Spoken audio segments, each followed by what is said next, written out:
നിങ്ങൾ ലജ്ജിച്ച് മുഖം താഴ്ത്തി നിരാശയോടുകൂടി നടക്കുവാനാണ് പിശാച് കരുക്കളും കെണികളും തന്ത്രങ്ങളും മെനയുന്നത്.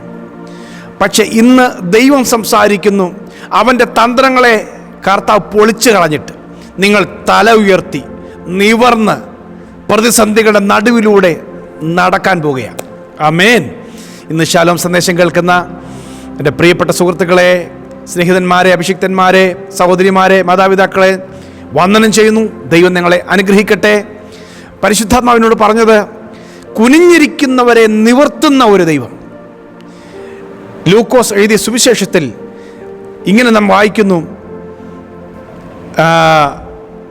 13-ാം അധ്യായം 11 മുതലുള്ള വാക്യങ്ങളിൽ, ശബത്ത് ദിവസം യേശു യഹൂദന്മാരുടെ ഒരു പള്ളിയിലേക്ക് വരുമ്പോൾ 18 സംവത്സരമായി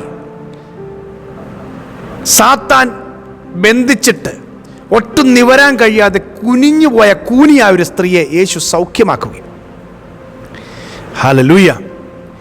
അവിടെ യേശു ആ സ്ത്രീയെ സൗഖ്യമാക്കുമ്പോൾ, സ്ത്രീയെ നിന്റെ രോഗബന്ധനം അഴിഞ്ഞിരിക്കുന്നു എന്ന് പറഞ്ഞ സ്ത്രീയെ സൗഖ്യമാക്കി. കൂനിയായ സ്ത്രീ 18 സംവത്സരം രോഗിയായിട്ടും പള്ളിയിൽ വന്നു. അവളുടെ ആഗ്രഹമാണ്, അവളുടെ വിശ്വാസമാണ്. കർത്താവ് അതിനെ മാനിച്ചു. ആമേൻ. ഒരു കാര്യം ഞാൻ ഇവിടെ നിന്ന് പറയാം, നിന്റെ ബലഹീനത പരിഹരിക്കപ്പെട്ടിട്ട് നീ ദൈവത്തിന് വേണ്ടി നിൽക്കാമെന്ന് പറയണ്ട. ബലഹീനത ഉള്ളപ്പോൾ തന്നെ ദൈവത്തിന് വേണ്ടി നിന്നു. നിന്റെ വിടുതൽ ഒരു ദിവസം വെളിപ്പെട്ടിരിക്കും.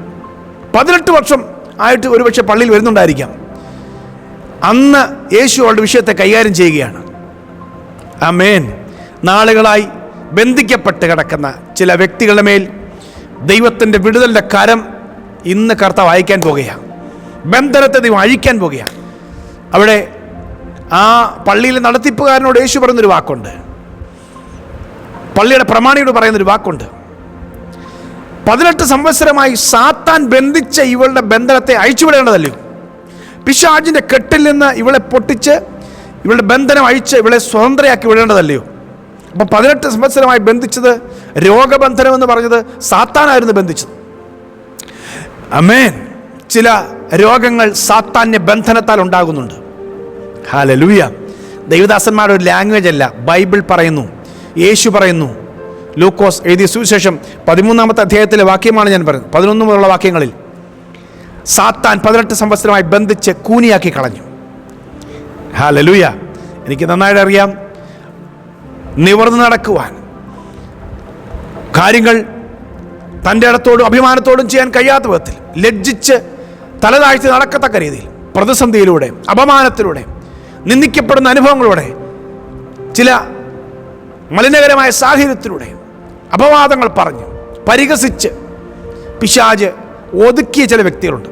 പരിശുദ്ധാത്മാവ് ഇന്ന് അവരെ നിവർത്താൻ പോകുകയാണ്. ആമേൻ പറഞ്ഞാട്ടെ. ദൈവം നിങ്ങളെ നിവർത്തും. ഹല്ലേലൂയ. ചിലർ തലമുറയുടെ പ്രശ്നവുമായി ബന്ധപ്പെട്ട് ലജ്ജിച്ച് തലതാഴ്ത്തി നടക്കുന്നവരുണ്ട്. കർത്താവ് പറയുന്നു, എഴുന്നേറ്റ് നീ പ്രകാശിക്കുക, നിന്റെ പ്രകാശം വന്നിരിക്കുന്നു, നിന്റെ തല ഉയരുമാറാക്കുന്നവൻ ദൈവമാണ്. ആമേൻ. 3-ാം സങ്കീർത്തനത്തിൻ്റെ 3-ാമത്തെ വാക്യത്തിൽ എഴുതിയിട്ടുണ്ട്, അവന് ദൈവത്തിൻ്റെ രക്ഷയില്ലെന്ന് എന്നെക്കുറിച്ച് പലരും പറഞ്ഞു.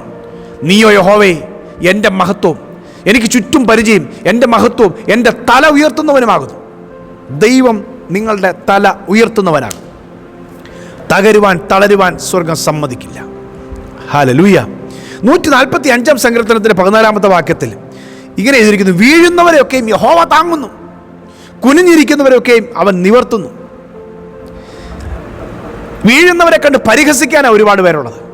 വീഴുന്നവൻ്റെ പുറത്തൂടെ സഞ്ചരിക്കാൻ ആളുകൾക്ക് ഇഷ്ടം. വീഴുന്നവനെ ഏതെങ്കിലും മാധ്യമങ്ങളിലൂടെയൊക്കെ ഒതുക്കാൻ ആളുകൾ നോക്കുന്നു. ഹല്ലേലൂയ. പക്ഷേ വീഴുന്നവനെ താങ്ങുന്ന ഒരു ദൈവമുണ്ട്. ഹല്ലേലൂയ. നമ്മുടെ ജീവിതത്തിൻ്റെ വീഴ്ചകളെ, പരാജയങ്ങളെ ഒരിക്കലും സ്വർഗം പ്രതീക്ഷിക്കുന്നില്ല, ആഗ്രഹിക്കുന്നില്ല.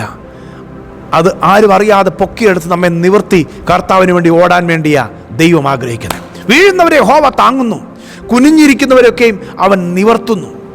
ഹല്ലേലൂയ. നിന്റെ പ്രശ്നം ആരും അറിയുന്നില്ല. നിന്റെ പ്രശ്നം പരിഹരിക്കപ്പെടാൻ പോകുന്നതല്ല, ഇനി ഇതൊരു അവസാനത്തിലേക്ക് പോവുകയാണെന്ന് ചിന്തിക്കുന്ന വിഷയത്തിലും ദൈവത്തിൻ്റെ ആത്മാവ് പറയുന്നു, നിന്നെ നിവർത്താൻ ഒരുവൻ ഒരു ദിവസം വരും. ഹല്ലേലൂയ. ഈ സന്ദേശം പറയുമ്പോൾ തന്നെ അപ്പോസ്തലന്മാരുടെ പ്രവൃത്തിയിൽ 3-ാം അധ്യായത്തിൽ ഒരു സംഭവം കൂടി ഞാൻ പറയാം. യേശു അനേകം പ്രാവശ്യം യെരൂശലേം ദേവാലയം സന്ദർശിച്ചിട്ടുണ്ട്. അനേകം രോഗികളെ അവിടെ സൗഖ്യമാക്കിയിട്ടുണ്ട്. അത്ഭുതങ്ങൾ നടത്തിയിട്ടുണ്ട് അനേകം പ്രാവശ്യം. എന്നാൽ വർഷങ്ങളായി 40-ലധികം വയസ്സുള്ളൊരു മനുഷ്യൻ നാളുകളായി യെരൂശലേം ദേവാലയത്തിൻ്റെ ഒരു ഗോപുരത്തിൻ്റെ വാതിക്കലിൽ ഭിക്ഷയാചിച്ചുകൊണ്ടിരിക്കുന്നുണ്ട്. ദിനം പ്രതി ഭിക്ഷയാചിക്കുന്നുണ്ട്. സുന്ദരമെന്ന ദേവാലയ ഗോപുരവാതിക്കൽ. അപ്പോസ്തലപ്രവൃത്തി 3-ാം അധ്യായം 1 മുതലുള്ള വാക്യമാണ് പറയുന്നത്. മുടന്തനായ ഒരു മനുഷ്യൻ ഇരിക്കുകയാണ്. അവൻ സൗഖ്യമായില്ല. യേശു എത്രയോ തവണ അവിടെ കടന്നു വന്നു. ആ വഴിയെ പോയി. അവനെ യേശു തൊട്ടില്ല. യേശു അവനെ മൈൻഡ് ചെയ്തില്ല. യേശുവിന് അവനോട് ഇഷ്ടമില്ലാഞ്ഞിട്ടല്ല, അവനെ വിടുവിക്കാൻ താല്പര്യവും പ്ലാനും ഇല്ലാഞ്ഞിട്ടല്ല.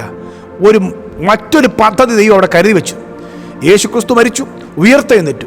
തൻ്റെ ശിഷ്യന്മാർ പരിശുദ്ധാത്മാവിൻ്റെ ശക്തി പ്രാപിച്ച് അവർ ആദ്യം കടന്നു വന്ന് സൗഖ്യമാക്കുന്ന ഒരു അത്ഭുത സൗഖ്യം നടത്തുന്നത് ഈ മനുഷ്യന്.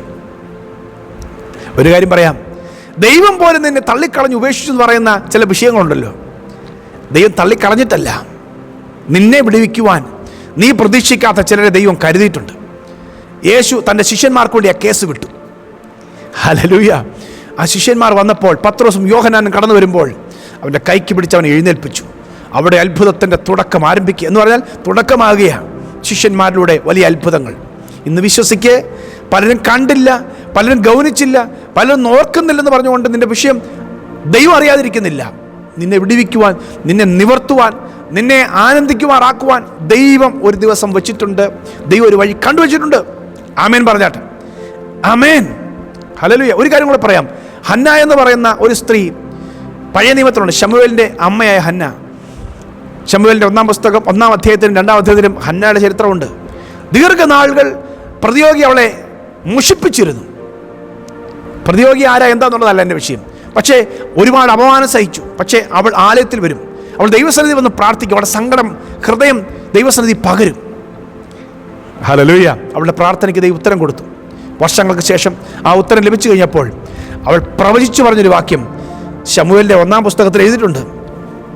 1 ശമൂവേൽ 2-ാം അധ്യായം 8-ാമത്തെ വാക്യത്തിൽ അവൾ പ്രവചിച്ചു പറയുകയാണ്, അവൻ ദരിദ്രനെ പൊടിയിൽ നിന്ന് നിവർത്തുന്നു, അഗതിയെ കുപ്പയിൽ നിന്ന് ഉയർത്തുന്നു, പ്രഭുക്കന്മാരോടുകൂടെ ഇരുത്തുന്നു.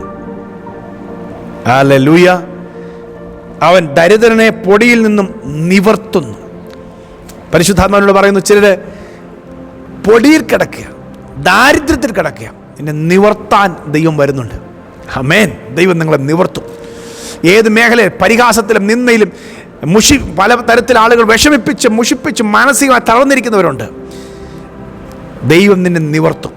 നീ ലജ്ജിച്ച് ഒതുങ്ങാനല്ല ദൈവം വിളിച്ചിരിക്കുന്നത്, ദൈവം നിന്നെ നിവർത്താനാണ്. ഞാൻ നിങ്ങളുടെ കൂടെ പ്രാർത്ഥിക്കാം. ഹല്ലേലൂയ. ചിലരുടെ നിന്നയെ ദൈവം എടുത്ത് കളയാൻ പോകുകയാണ്. ചിലരുടെ വിഷമങ്ങളെ ദൈവം എടുത്ത് കളയാൻ പോകുകയാണ്. ദൈവം നിങ്ങളെ നിവർത്താൻ പോകുകയാണ്. നിങ്ങൾ നിവരും, ധൈര്യത്തോടെ സഞ്ചരിക്കും. പ്രിയ കർത്താവേ, വചനം കേൾക്കുന്ന, ഈ വചനം സ്വീകരിക്കുന്ന എൻ്റെ സഹോദരങ്ങൾക്ക് വേണ്ടി ഞാൻ പ്രാർത്ഥിക്കുന്നു. നാളുകളായി കടന്നു പോകുന്ന നിന്ദയുടെയും വേദനയുടെയും രോഗത്തിൻ്റെയും കടഭാരത്തിൻ്റെയും ഭാണ്ഡക്കെട്ടുകൾ കൊണ്ട് നുവരാൻ കഴിയാതെ പിശാച് ബന്ധിച്ചു വെച്ച ചില ബന്ധനങ്ങൾ ഇന്ന് യേശുവിൻ്റെ നാമത്തിന് അഴിക്കുകയാണ്. യേശുവിൻ്റെ നാമത്തിന് മക്കൾ നിവരട്ടെ, നിവർന്ന് സഞ്ചരിക്കട്ടെ, നിന്റെ സാക്ഷികളാകട്ടെ, അത്ഭുതം സംഭവിക്കട്ടെ, ആ രോഗബന്ധനം അഴിയട്ടെ. കർത്താവ് അത്ഭുതം ചെയ്യണം, കർത്താവ് തൊടണം, ആ വഴി തുറന്നു വരട്ടെ, നിവർന്ന് സഞ്ചരിക്കട്ടെ, അപമാന ഭാരങ്ങൾ മാറിപ്പോകട്ടെ. കർത്താവ് അത്ഭുതം ചെയ്യും യേശുവിൻ നാമത്തിൽ. ആമേൻ. വിശ്വസിച്ചുകൊണ്ട് ആമേൻ പറഞ്ഞേ. കർത്താവ് നിങ്ങൾക്ക് ആ വിടുതൽ നൽകുകയാണ്. ആ രോഗത്തിൽ നിന്ന് കർത്താവ് സൗഖ്യം നൽകുകയാണ്. ഹല്ലേലൂയ. നിങ്ങളുടെ വിടുതൽ സാക്ഷ്യം എനിക്കും കേൾക്കണം. ഈ സ്ക്രീനിൽ കാണുന്ന നമ്പറിൽ നിങ്ങളുടെ വിടുതലിനെക്കുറിച്ച് നിങ്ങൾ അറിയിക്കണം. സന്ദേശം കുറേ പേർക്ക് നിങ്ങൾ ഷെയർ ചെയ്യണം. God bless you. Have A beautiful day.